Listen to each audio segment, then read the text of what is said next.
wide has gone up rather very quickly from about $2,000 to $5,000 a year.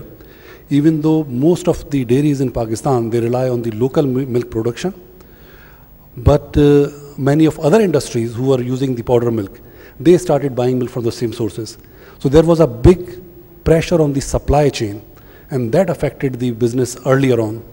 And at later stage, when there was a credit crunch and the interest rate went up, that affected, of course, the consumer side, where consumer finding it difficult to meet their ends. And they went into the affordability segment where they started buying a smaller size of product, and also some of them have gone to loose milk. And that has really affected the volume for the industry, as well as the profitability throughout the value chain as affected during this period. So you were already experiencing cost pressures, and then you saw a tremendous demand going away. A lot of effect on the demand as well, yes. Right. And dairy industry and juice both have been growing very well for last 7-8 years at an average rate of about 25% a year. 2007, it was growing about 17%. So even though in that crisis situation, it was all right. 2008 was a tougher year when it grew about 10%. Knowing the needs in Pakistan with the 170 million people, we believe that this will continue to grow, but the growth rate has declined, and the industry faced challenges because of that.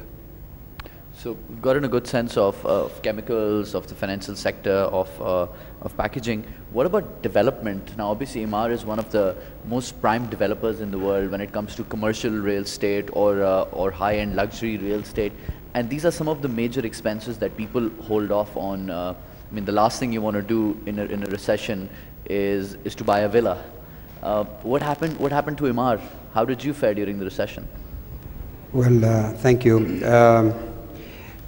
Recession, we have, real estate business has suffered from recession during the last year, but we have, I think, in my opinion, and I think most economists agree with me in the region, that we're approaching the end of the recession. Now, during the recession, there was hesitation from the buyers to buy anything, especially, like you said, real estate properties.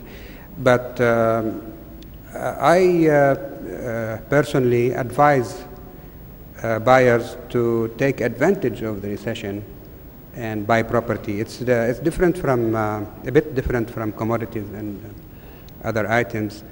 And during these times, it is the time. It is buyer's market now. I encourage people. I'm not trying to sell here, but apartments here. but I do encourage people that in these days it is time to buy. Now, some people did take advantage of it, okay, and bought properties during these days.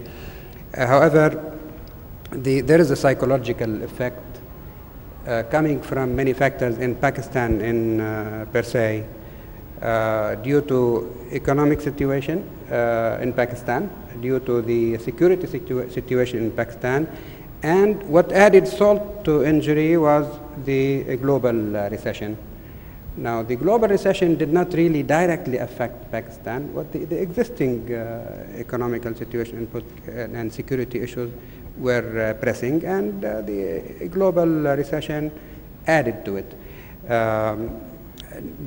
Of course, our business and the real estate business in general faced difficulties, but being a key player in the real estate business in the region, we didn't suffer as much as others. It is sometimes situations like this will screen the good companies from the mediocre ones. And to tell you the truth, we managed to get out of the situation in the easiest way, not the easiest way, in the most, with least losses or with least difficulties. I would like to add that hopefully in this session we'll have a chance to talk about how we managed to get out of the situation. Yeah. Now, Jamal Saab, the reason why I've kept your answer in the end is I'm hoping that you would tell a different story. You would tell us the Walmart story. If you look at that case, what happened during a recession was that people started using wholesalers a lot more than they would use their local grocers and whatnot, not just for regular food items, but for other essential items as well.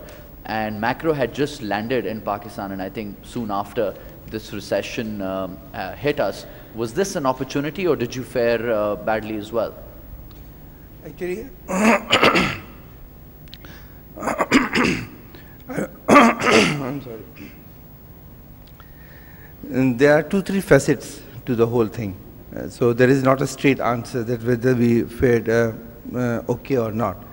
Because I will segmentize it into 2 areas. One is the rural Pakistan and one is the urban Pakistan. If you see, just before the crisis, the prices were going sky high, and rural Pakistan was benefiting a lot out of that, which continued into the later part of the year as well.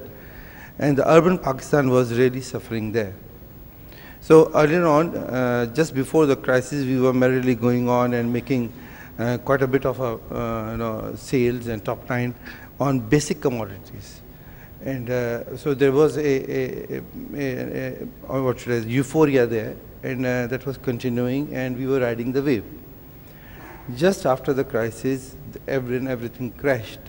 So there was a sluggishness in demand in the urban side of the area, and particularly on basic commodities as well, because the suppliers were not willing. We are middlemen, so the suppliers were not willing to take the hit. They were trying to keep it, soften the third. And that necessitated a change from the reliance on basic commodities to value-added segments more.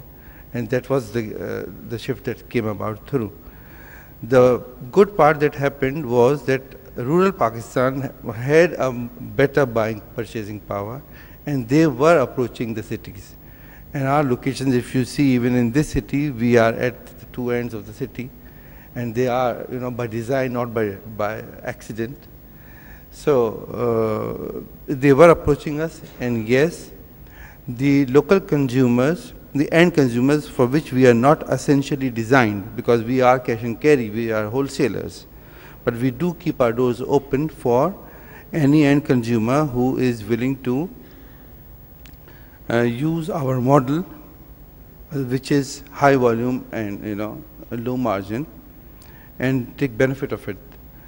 Currently, as I speak, 60% of our business is coming from end consumers. So yes, the shift did come about, but also it put strain and an awakening within the organization that we have to gear up and reduce our reliance from basic commodities and a certain customer segment. Mr. Bajwa, if you look at all of the other banks, if you compare MCB to some of the other banks, you actually did a lot better last year.